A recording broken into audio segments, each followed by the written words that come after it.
好，欢迎回来，新闻大白话，马上关注一下哦，因为再过2天48小时，马上就要美选投票啦。现在已经有7500万人提前投票，现在看起来呢，这个贺锦丽跟川普啊，好像是一个5-5坡的这种态势哦。那当然，摇摆州啊就更洞见观瞻了。现在根据统计呢，5号总统大选之前，现在已经有非常多人，7500万人投票了。那川普他是在这个宾州哦、北卡以及乔治亚这3个摇摆州比较领先的。那贺锦丽呢是去到了这个密西根州来造势。那川普还喊说啊，媒体挡子弹。他说后悔2020年没有死守白宫哦。他在宾州造势的时候啊，还继续在卖他的这个阴谋论。他说2020年不应该离开白宫的啊，抱怨周围都是防弹玻璃啊，然后扩大暴力言论，还说不介意让做假新闻的媒体来挡子弹。那因此呢，现在这个贺锦丽也好，川普啊要进行最后的催票冲刺哦。来看一下现在目前的统计哦。贺锦丽在密西根州，他造势的时候告诉记者，他说其实呢，才刚填好这个邮寄选票，选票正在寄往加州的路上，而且他还公布了一段影片，呼吁大家大选一定要去投票啊。路透社讲说，现在选情非常的紧绷哦，60岁的这个贺锦丽获得了女性选民的主要支持，那78岁的川普呢，则是男性为主的拉丁裔选民支持度比较高。那但是呢，另外的一个民调显示哦，这个 ABC News。他们讲说，贺锦丽在全国的民调来讲的话，他现在目前大概只赢川普1个百分点哦，一个是47.9，一个是46.9，所以差距非常非常接近。摇摆州，川普是在宾州、内华达州、北卡州、乔治亚州，还有亚利桑那州取得领先，大概最大的幅度是2个百分点。那贺锦丽是在威斯康星州跟密西根州占优势哦，大概幅度呢是1个百分点上下。纽时的封关民调则是讲，贺锦丽在北卡、乔治亚超车，那这个川普是在宾州哦，有点追上来的态势哦，因为他原本是落后了4个百分点，但现在已经打成了平手，选战激烈的程度，他说堪称10年来的首见哦。但是你看杀成这个样子，大家最担心的就是选后的美国会是怎么样子哦。有钱人先走了，看到了这个报道说破纪录，这个 CNBC 报道，移民律师表示，11月5号美国总统大选前夕，越来越多美国富人计划离开美国，许多人担心哦，不论谁胜选，都会出现政治跟社会的动荡。那股神巴菲特也是啊，股神巴菲特的动作，他就是在第3季的时候卖出了苹果股票，是不是也反映出来对于接下来美国股市前景是看淡的呢？所以他必须要先这个获利了结，做一些清仓的操作。所以接下来的这个美国市场，可能巴菲特的动作已经告诉大家了，他会就是用谨慎，然后先卖出的方式来看待。那匈牙利总理奥班也讲，他说如果川普赢得了大选的话，欧洲恐怕需要重新考虑援乌一事哦，因为欧洲将无法独自承受这场战争带来的负担。也就是说，美国应该不会再继续援助乌克兰，欧洲自己是不是有想过这场战争还要继续援助下去吗？还是应该赶快画下句点了？所以我们来看看，现在泽伦斯基是不是也快崩盘了呢？因为剩下2天，川普有可能非常高的几率会当选。那对于泽伦斯基来说，真的是这个恐怕很头痛的一件事情哦。而且俄罗斯现在这个在红军城外头哦，也占领了乌东城镇啊，这个波克罗夫斯克以南的10公里处一个村庄。那波克罗夫斯克就是我们讲的红军城啦，它就是乌克兰的后勤枢纽嘛。那它现在目前呢，就是透过公路将顿巴斯几个据点连接起来，现在也是俄军在战场上的主要目标。那俄罗斯也向这个乌克兰发射了近100架的无人机哦，是不是也是在这个美选之前展开一波这个最后的这个大规模这样子的一个攻击哦？那发射了96架无人机，加上1枚制空的制导空对地的导弹。泽伦斯基提到啊，过去1个星期，俄罗斯向乌克兰发射大概900枚的这个炸弹还有500架的无人机跟30枚的导弹，加大力度甚至北韩也是选在这个选前倒数时刻，不是已经参与了这场战争吗？所以泽伦斯基要求西方国家要同意先发制人，应该要同意我们去攻打俄罗斯境内啦。他也着急，他也希望在美选定案之前，是不是赶快能够像之前一样赶快在像是库斯克这样子能够有一些占领的动作，还拿一些这个筹码再来做一些谈判呢？我们先来问一下亮哥怎么看这个选举？美国11月5号，我们这边是11月6号嘛，可能当天开不出来了，要13天啊。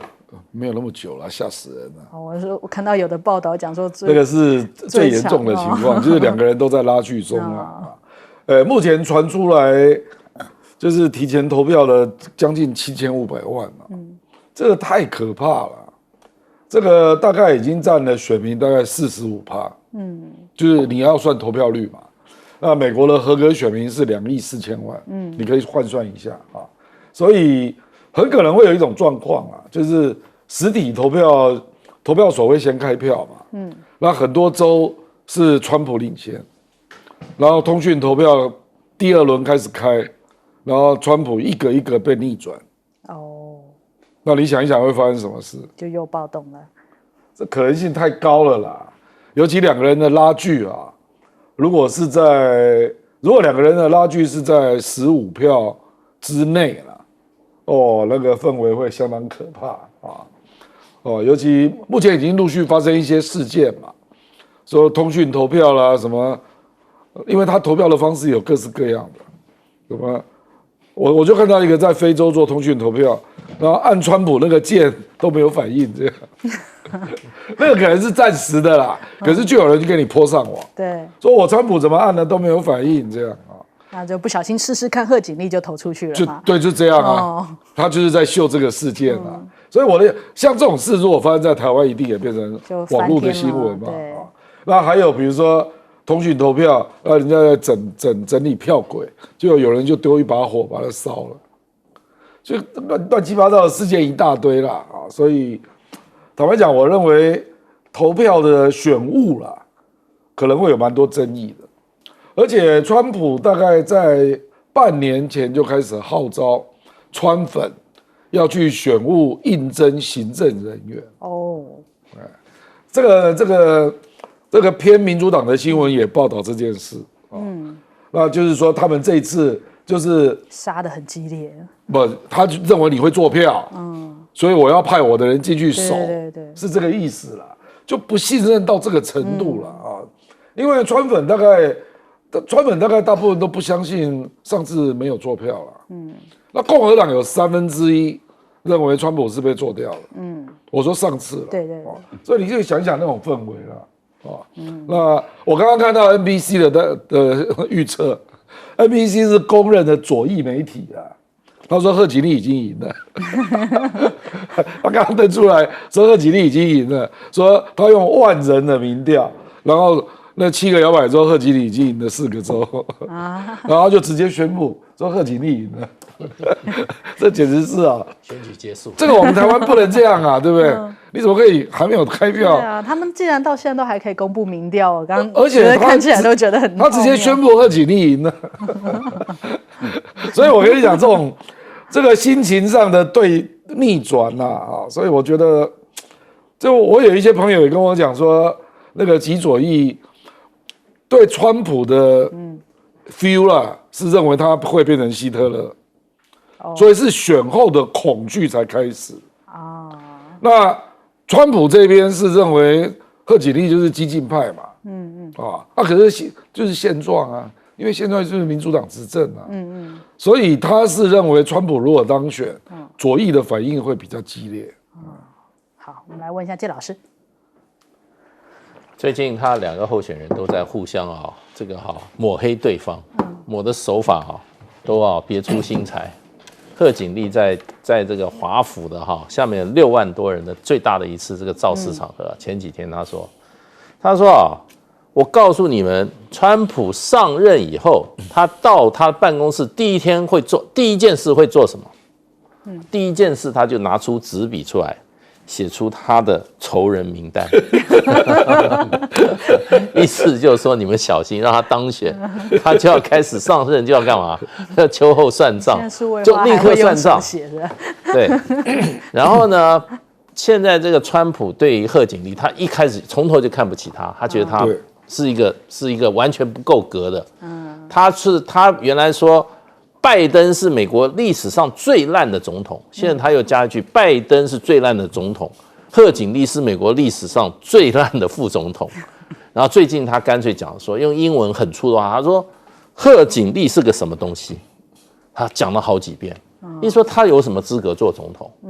根本完全不够格。Who the hell is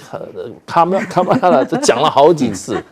这个是非常轻蔑，可是问题就是说，他们已经把对面相互都已经完全什么人格谋杀，对，然后定型，所以这一次我觉得他这个对美国社会的撕裂更大。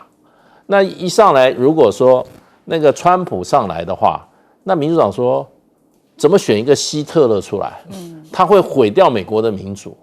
对不对？然后如果选出卡马拉出来的话。那个共和党就说他根本不够格，他有什么资格做美国的总统？对不对？所以就变成这个东西啊，选完以后的问题我也很大。而且你不要以为美国这个国家这么上轨道哦。美国这个国家，我们一般国人去都是去好地方啊，哇，你看到的是第一世界的美国，美国还有第二世界，也就是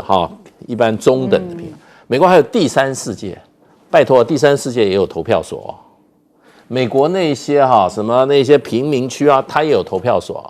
它那个地方全部都是民主党，它这个区全部都是民主党。你想想看，他们那个选务所选务工作，你相信他吗？所以美国人不相信美国的选务是真正他们了解美国这个社会。他们觉得可以下手去作弊你以为美国像我们台湾，像台湾亚洲？不是啊。我去过美国很基层的地方，你会觉得哇，老天哪，这还叫美国吗？对不对？里面人讲的英文你也听不懂，你讲的英文他也听不懂，然后呢，那个工作完全没有效率，那就是这样一个国家。所以呢，我是觉得这个我们不要说现在说谁会选出来，我真的怕这个选举又要重演4年前的那个混乱的局面。那这一次如果混乱起来的话，那是更严重。那恐怕整个世界都要跟着乱一阵子了。赖老师，我们很难想象美国的民主制度、民主政治发展到今天，我们简单的一句话来说，就发展成为一个民主黑社会啊！我觉得这个实在是一件可怕的事。民主黑社会，你看，其实这个在台湾也有点了也是民主黑社会。也就是说，当选了以后就开始整那个他的对手对，我觉得这个实在是太可怕了，运用这个权力把对手干掉那现在大家都担心说，如果贺锦丽上来的话，马斯克说那我惨了，我可能人生也不保了，我可能会被整理，我会被整肃然后这个贺锦丽说，如果川普上来的话，他的黑名单一堆，然后你美国人你们哪些人要被整了各位，这个像不像民主黑社会？好可怕然后现在大家更担心的一件事就是说，整个社会撕裂、动荡不安。也就是说，如果开出来的不符合这个民主党的预期，那搞不好会有暴动；不符合共和党的预期，搞不好会有暴动。然后如果说当天票开不完，一直往后开，而他的选情紧绷，一下子翻过来，一下子翻过去，然后呢，整个社会动荡不安的过程中，那么整个社会可能慢慢的就有很多人拿出枪来在街上行走了。各位，这个想想，这个是一个什么样的一个景况？这一个什么样的画面？在小社区里面。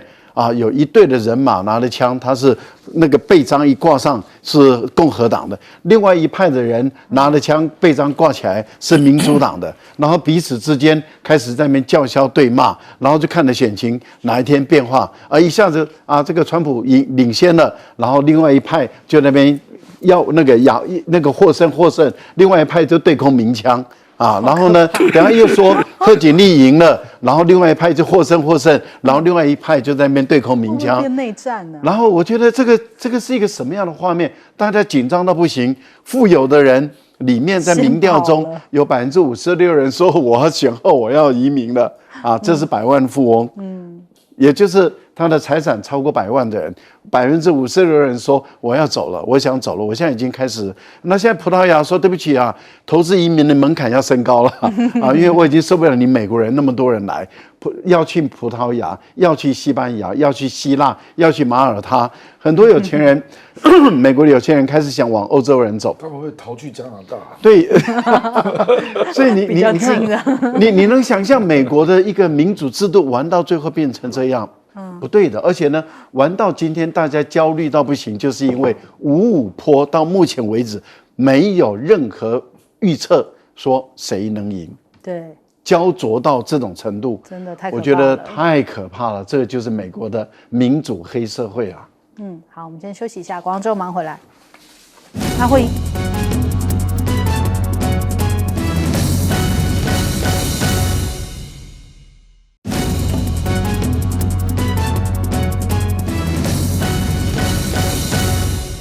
好，大家现在在关注这个神舟18回地球啦。这个3名航天员也创了太空出差最长的记录总共是192天。在微博上面，大家也是热烈讨论说，这个回舱成功着陆，平安回京了。在凌晨1点42分的时候呢，这个东风着陆场成功着陆啦。那1点51分确认3名太空人，也就是宇航员状态都非常的良好，所以这个神舟18号返回任务圆满成功。那这个太空人还讲说，感觉好像在这个炼丹炉里面回到了地球啊，这个形容也是蛮可爱的。这样子坐在炼丹炉里面回来了，平安回来，任务完成。那另外呢，这个11月还有一个重头戏就是华为接下来要推出这个旗舰机这个 Mate 70。看到余承东今天上午的时候在微博上面 po 文说，史上最强大的 Mate 11月见，引发了非常大的讨论在微博立刻冲上了第1名。大家想说啊，这个 Mate 70等着等着终于等到了。那我自己本身也是在等 Mate 70等好久啊。对，好，这一次纯血鸿蒙他就讲说这个 Mate 70其实有一些网络上面大家在讲说，这好像是这个是不是 Mate 70的箱子已经送到了一些店家里头他说未经授权不能够开启这个箱子否则要罚款。那后来又讲说这个不是真的啦，好像就又否认了这个消息。但不管怎么说，大家已经是只要是跟 Mate 70相关的消息都在这个网络热搜的词条。那还有网友讲说，好像有发现到说应该已经有确认的价格了，就是8599元，应该会在月底的时候上市，价格应该就是不太会变动，应该就是跟这个8599差不多了。那我们看到这个央视也有讲这一次华为呢，等于是绝地重生3大战役绝地重生，因为美国制裁华为是不给活路的。在2019年5月的时候，其实美国把华为列入实体清单嘛，换句话说，华为就从那时候开始不能用 Android 系统。本来在那个时空，它已经是这个销售2.4亿台的出货量超过了苹果，但是这样子一阵打压之下，让华为的销售量直接这个坠落。但是它现在绝地重生了，现在3大战役已经完成了底座、体验2个，最后一个就是系统。也就是说呢，鸿蒙纯血鸿蒙就是它接下来绝地重生的第3大战役了。那再来我们看看。中国国家主席习近平有强调现在中国新发展为世界提供了新机遇。他提到了中国市场这么大，欢迎大家都来看看因为马上就要进博会开始了，11月5号到10号在上海举办。那李强也有出席开幕致辞，那包含了像马来西亚还有多国的总理都有来参加。这次的进博会是第7届，吸引了297家世界500强的行业龙头来参加，也创下了历史新高也就是说，现在中国大陆的市场其实对于全球的一流企业来说都是非常重要的市场不能够错过这个市场。进博会也是一届办的比一届大。那他们又讲说，这是新朋老友相约东方那特别像是这一次欧洲，哪怕跟中国大陆有这样的关税制裁、关税战，还是有非常多欧洲的企业要来中国大陆。为什么吸引力这么强？就是因为现在有这个中欧班列让很多这个欧洲的企业透过中欧班列要到上海来参展，开辟了一个新的通道，让展品变成商品哦。那当然也是看中中国大陆这个市场，还有这个中国大陆的全国人大委员会在11月4号到8号展开。这次他们说会有更大的振兴计划，大概是10兆人民币的财政振兴计划。因此 IMF 就推估中国大陆今年的经济增长大概是4.8%，2025年可能会成长到4.5%，也就是这个目前的这个成长力道还是普遍看好的。我们来问一下亮哥怎么看？这个人大选的时间是4号到8号嘛，因为那个财政刺激的规模必须要人大通过，所以前一阵子那个发改委跟财政部不能宣布，所以这次是完真的，那为什么选在11月8号呢？因为他们认为那个时候比较笃定美国总统谁当选，那联准会刚好11月8号要开会，所以我认为它是对标的啦，那10兆是不是确定啊？如果确定，那今天那个上海应该要大涨啊，我认为还没有确定啊。那反正一定是2兆以上啦，不过2兆一定有啦，还有这个，反正大家都在等11月8号那一天啊。那基本上我觉得，大概人大常委会笃定就是要把它做强啦，因为 IMF 估计中国的成长率是4.8嘛，对，那距离5才差0.2，对不对？所以丢点东西就有了啦。所以我认为保5应该做得到啦，应该做得到。而且最近有一些指标都是比较乐观的，比如说制造经理人指数回到50.1，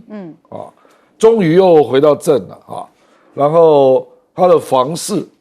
大概止跌，第一次出现止跌，10月啊，从2月都是跌啊，10月终于止跌了，就是宽松政策奏效，或者是对房市的这个力撑的方案产生作用啊，比如说一直降息啊之类的啊，那还有也放宽买房的条件，这个很重要哦，因为大家对房市能不能止跌，那止跌之后就会开始有买盘进来嘛，那另外就是大概就是带动全面，可是速度很慢啊，就开始进入扩张的轨道这样啊，所以这个财政刺激真的是蛮重要的啊。那华为这个 Mate 70 Pro 啊，它大概有几个方面是明显升级啦。第一个就是 CPU 啦，所以因为你如果用7奈米跟那个苹果的3奈米对比，那个打电竞呢，真的有差啦，这没有办法啊。那另外的是它的相机的像素，跟我荣耀一样到5000万画素啊，跟你的荣耀一样，是啊，对啊，那个高密度电池啦，听说续航力更久了啊。然后这个我就不知道什么叫新指纹解锁，这个我就不知道。还有什么新人脸识别，这个我就不知道是什么意思。买了就知道了，可能不用那边揉来揉去，可能是超敏感的。或怎样，或者人脸很多角度都可以识别，我不知道啊，反正他就这样讲。那当然最引起注意的就是那个 OS 的操作系统啊，那个 Harmony OS 是纯血鸿蒙第1代啊，对啊，大概是这样啊。不过你如果没有很常去大陆，在台湾要用啊，因为这个我是过来人啊，你只要在台湾涉及支付，可能都不能下载，因为那个有软体设计上的问题。台湾涉及支付，比如说你要买股票啊，你台湾有股票软体嘛，还有你的银行的软体。你是说如果它用台湾的对的话，可能会有 trouble。不过你如果常去大陆，当然这一定是很好的手机了。对，好，来问介老师。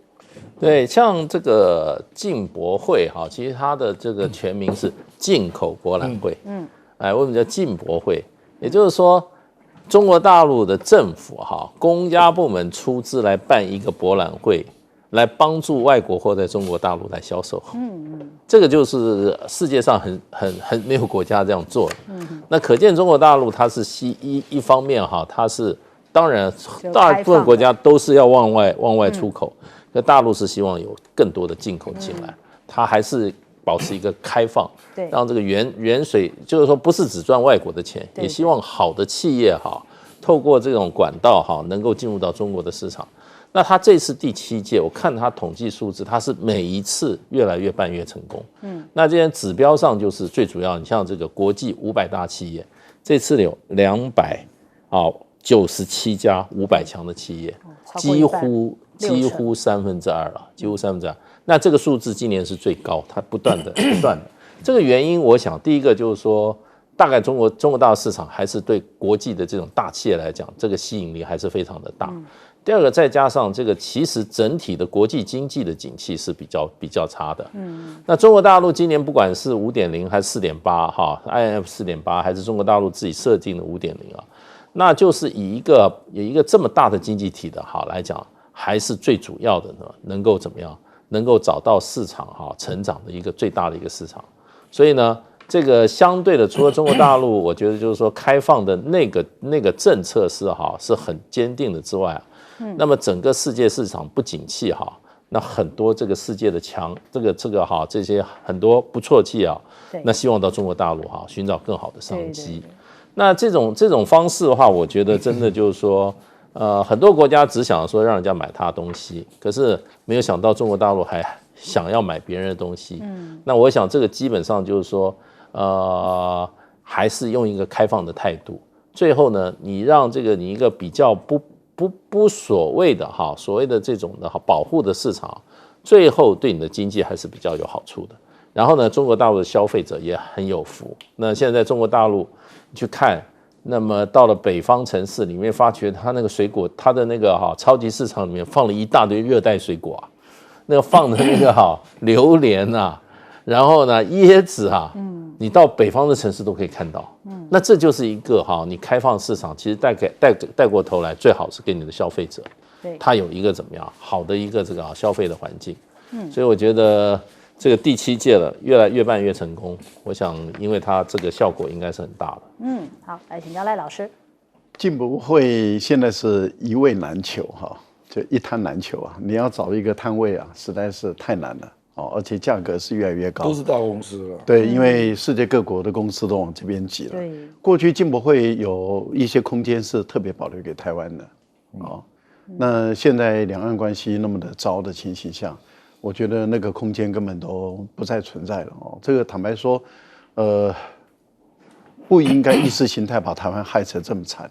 因为现在你要能够在进博会抢一个地方来去摆你的产品。我觉得这个真的是很困难的事情了，因为大家抢手抢得不得了嘛，都好几年前都要开始去抢位置了我个人是觉得说，台湾真的是错掉很多好的机会，不应该这样害台湾人这第一个。第二个，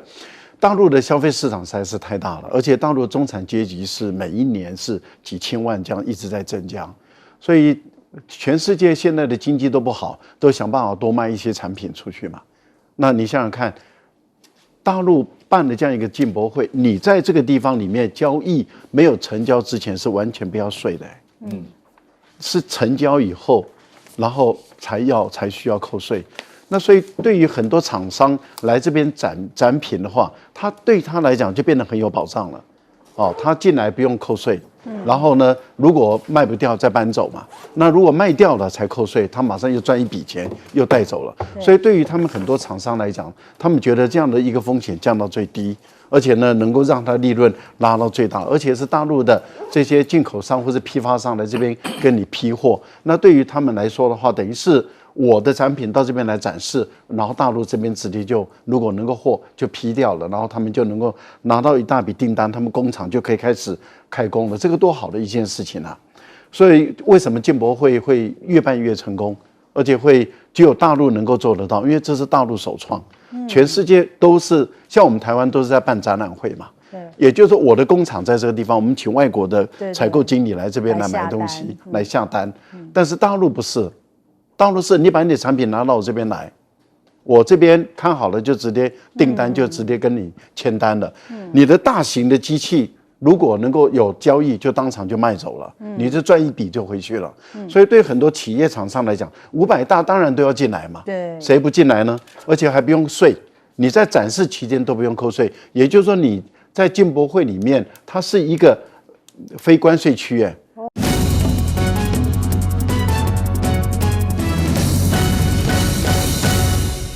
欢迎收看《新闻大白话》，我是主持人翟轩，马上欢迎一下这个阶段加入我们讨论来宾，钱大使谢文琪。翟轩好，各位朋友大家好。国际事务专家赖岳谦。主持人好，观众朋友大家好。还有耶鲁政治学博士郭正亮稍后加入我们。我们马上来看一下哦，这个解放军因为这个双航母的演练嘛，引发这个各界的关注哦。那这个大陆的官媒就讲到了，这个双航母的演练有助于提升打击效果，并且执行海上的阻隔还有海上封锁、区域拒止这些任务，还能够透过交替轮换配置，24小时不间断的作战哦。所以这现在讯息更多了，就比起我们当时看到说，哇，这个编队非常的厉害，原来它还可以变成一个就是不停歇24小时的一直持续性的封锁岛链作战法。那再来，我们看到了这个解放军啊，中国人民解放军国防大学最近就公布了模拟空袭上海的场景哦。那结果显示呢，他们只要透过3部的这个陆基雷达，就能够在180公里之外侦测到 F-22跟 F-35的逆踪战机哦。也就是说，你想要靠近的话，美日的逆踪战机一靠近180公里之外，就可以发掘他们的这个踪影。还有这个现在歼20的装备数量哦，根据美国的媒体统计啊，他们说现在大概大陆的空军已经有14个旅的装备，歼20的战机数量现在现役总数量超过了300架哦。那这款解放军第5代的战机平均量产的速度接近3天就可以完成1架的规模，非常的快速哦。人家说像是下饺子的这种形容啊。那歼20的数量看起来已经是大幅超车了 F-22，那因此现在第一岛链看起来，美国好像没什么优势了。所以有一个动作显示出来他们的一个危机感，就是他们现在不断的在升级冲绳的兵力哦。那五角大厦就宣布驻日3则空军基地36架 F-16战机呢，更换为48架 F-35的隐形战斗机。那驻冲绳加手纳空军基地的老式 F-15C 跟 D 替换成 F-15的 EX 战斗机。此外呢，美国的海陆战队呢，在延国基地的 F-35B 的战斗机的数量也会有所调整。那美国媒体又承认啦，他们讲说，这是近年来美国空军力量在西太平洋地区最大规模的升级。那目的就是要针对潜在的中美冲突要做预备哦。那问题是现在中国大陆早就已经做好了这个第一级的预备了吧？所以美国才会有这样子的危机感，赶快做一些近距离的升级哦，就是部署在中国大陆的周遭，要赶快把所有的战机全面性的升级哦。那再来，我们看到环球网有这样的一个画面。这个是救援航空母舰的动力舟船。那我们来看看这个画面哦，这个救援人员示范把水上动力舟桥的拼接行驶哦。那这个动力舟桥是由3座的河中舟还有2个岸边舟拼接而成。宽5.7米，然后最大承载量是70吨，每次可以转移一些受灾的民众，大概是450人。那满载的最大航速是每小时11公里哦，所以也是展现出来这个军力的这个部署。那更不用说接下来这11月的一大重头戏就是珠海航展，11月12号就要举行开幕的这个表演哦。那同时我们看到现在已经有越来越多这个现场的画面，就是歼10C。运20、歼16D 哦，很多的军机已经陆续飞抵了珠海，包含了运20啊、轰6啊、歼10、歼16、歼16D 无侦7，以及首次来到中国大陆的俄罗斯最新的隐形战机苏57哦。那还有这样的一个开幕日的这样的一个表演，这个等于说表演节目表啊。那我们看到里面包含了这个歼20、歼35、歼16、运20，哇，这是紧接着都在这个11月12号的上午密集展开这样子的一个表演哦，所以大家觉得说这一次真的是精彩可期。那我们另外看到了央视的军事哦，还透露了一个，就是这个有点让大家抢先看一下，你看到这边是35吗？这是让大家期待的3-5吗？这看起来像是3哦，然后这边是5哦，然后说先别急，珠海见，这样子放出了一张官图，新照片的官图哦。他说这个是新机型新涂装为空军庆生，那直击第15届的这个中国航空展，有这个央视的军事放了这张图，引发了非常多的讨论。那另外歼35A 也亮相在珠海哦。大陆的空军第2型隐形战斗机歼35A 呢，将会在这一次公开亮相，也成为全球第5款的5代机。那未来歼20跟歼35A 2型隐身战机哦，搭配分工，然后增加制空能力，也强化地对海的攻击力。再来就是这一次俄罗斯也会参与嘛，这个苏57呢也第一次访问中国大陆了。那有这个画面拍下来哦，我们来看一下。这个根据央视的军事频道指出呢，在周日的下午，也就是昨天下午呢，在山西的太原降落，这也是苏35首次到中国大陆来进行访问哦。那根据刚刚我们看到的这个节目表呢，会是在航展的第1天下午的1点钟，这个苏35也要进行一个飞行展示。所以这一次人家说哦，军事迷去一趟，真的是可以看好看满，真的是把所有很少见的这样子的一些战机这个厉害的武器都可以这个一览无遗哦。再来看到了这个西方继续拱火，为什么这么讲呢？因为现在呢，根据朝鲜现在的动作，看到了韩国、美国、日本正在进行一些军演嘛，他们说要来反制北韩哦，所以他们现在就在朝鲜南部的海域来举行这个空中的军演。那朝鲜南部的海域是哪里呢？就是黄海哦。那在同一个时间点，我们看到了，这个中国大陆也宣布了，黄海的北部在11月4号到8号要举行这个相关的军事任务哦。然后南部也宣布说，这个黄海南部也有相关的实弹射击。那是不是这个对准的就是美日韩这个现在目前进行的联合军演？那法国的戴高乐号这个也要说，根据军媒这个海军新闻报道，他说预计在11月要启程到印太，人家觉得很奇怪。大陆的军事专家讲说，法国只有唯一的一个核动力航母，却把它部署在亚太地区，感觉上面好像就是来摆拍一下哦。那事实上，这样子一个刷存在感，到底对于中国大陆来说有任何的威慑力吗？恐怕不见得有。那我们来问一下亮哥，亮哥怎么看？这个珠海航展应该没有红6K 啦，那个太机密了。真的，可是有看到降落画面呢。红6K 不太可能吧？我认为他不会把最好的亮相啊，不会。那可能是红6。对了，不太，我认为红6K 不太可能。这个最近大陆其实很不寻常啊，做了很多秀肌肉的动作。这个他并不是常常这样做的。你可以看到那个9月25，他就射了那个东风31A 机嘛，对不对啊？然后接下来10月14就是。联合利剑 B 嘛，然后10月17是习近平去安徽那个东风26B 的导弹旅，然后不是央视秀出那个导弹排出来的照片嘛，然后接下来就是双航母的演练，我们一般估计大概也是在10月17到10月21号左右了，你看从9月25这样连续下来的动作。那如果你要再加一个，那针对台湾的，就是平潭旁边那个牛山岛，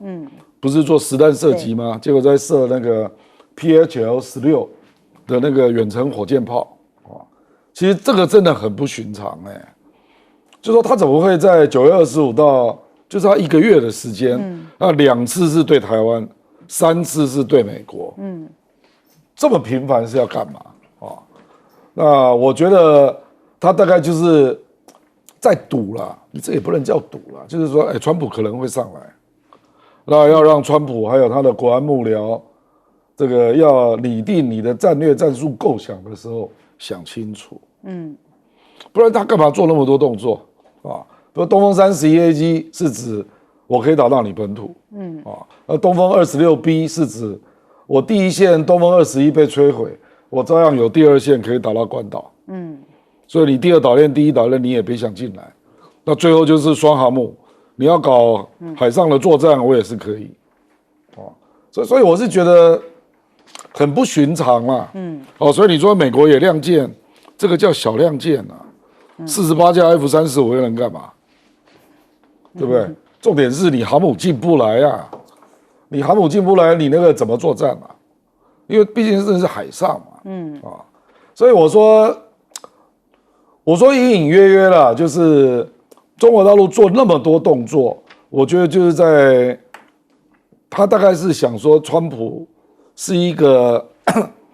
因为他的眼中只看到中国跟俄罗斯啊，